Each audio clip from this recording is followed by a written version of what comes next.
My name is Meher Kapoor, and this is my place in Canadian history. My story commences amidst the pre-partition era India in the 1940s.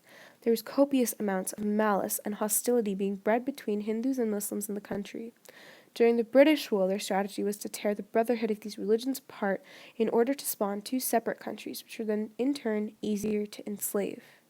The youth of the country survived in constant fear as they were lurching on the precipice of war. My great-grandparents decided to elope at the age of 15, and as I stand here today at that same age, it takes a brimming understanding of their historical perspective in order to fully grasp the terror, uncertainty, and hopelessness which caused them to make this decision.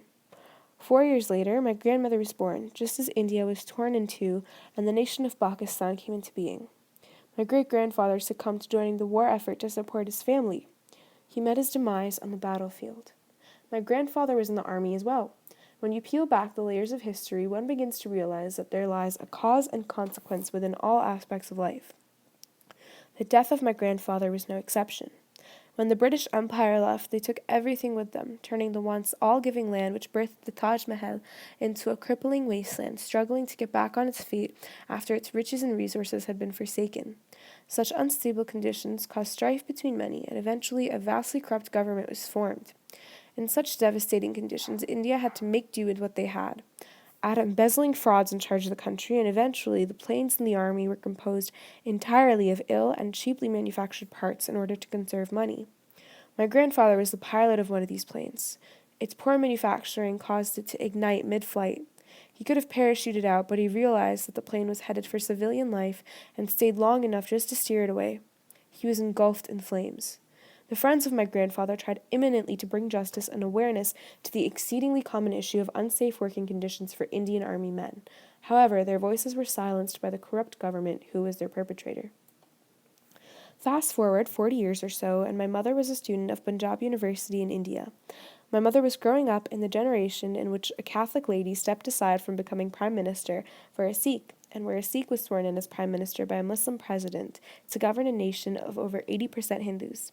The historical perspective held by my mother reiterated that the war had been long forgotten and spirits soared. That was until the Sikh genocide of 1984 occurred, ripping India apart once more. It all began when Prime Minister Indira Gandhi was murdered on the night of October 31st, 1984, and chaos ensued. Although the historical significance of what occurred can never be erased, citizens eventually began to heal.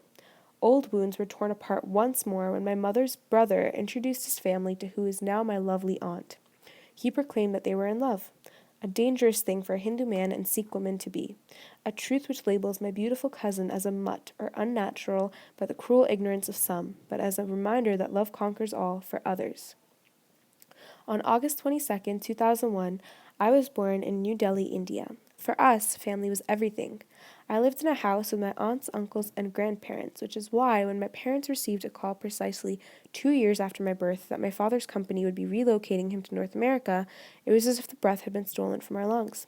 Despite our relentless tries to bring our family with us, the ethical dimensions of post-9/11 process was no simple feat to navigate, and eventually it was just my parents and I who would be experiencing this new place.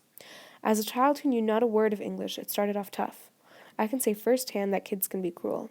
And as for my parents, it is exceedingly difficult to abandon an affluent lifestyle surrounded by loved ones and start from scratch. Nevertheless, we persisted, and in 2011, the Kapoors, plus our one new addition, were eventually Canadian citizens.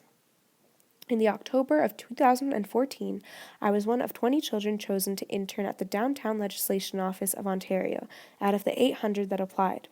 Obtaining this position meant a great deal to me for a plethora of reasons.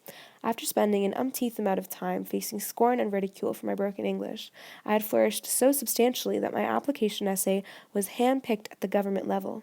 Getting to know the city of Toronto, as well as sharing a common bond through Canada with all the other interns, instilled with me the right to call myself Canadian. I am immensely proud of my Indian heritage. However, I refuse to be labeled as simply an immigrant. I am an avid media consumer, and if you don't find me watching Gossip Girl, I'll be reading books. I wish to go to NYU after graduating from Dr. G.W. Williams High School and obtain a PhD in literature. From there, I want to write TV shows, novels, and everything in between. And if that doesn't work, I shall join the Kardashian empire and continue my story in that way. Whether it be my gargantuan desire for poutine at all times, my affinity for multiculturalism, or the fact that I interned for the government here, I believe myself to be Canadian, and this is my place in Canadian history.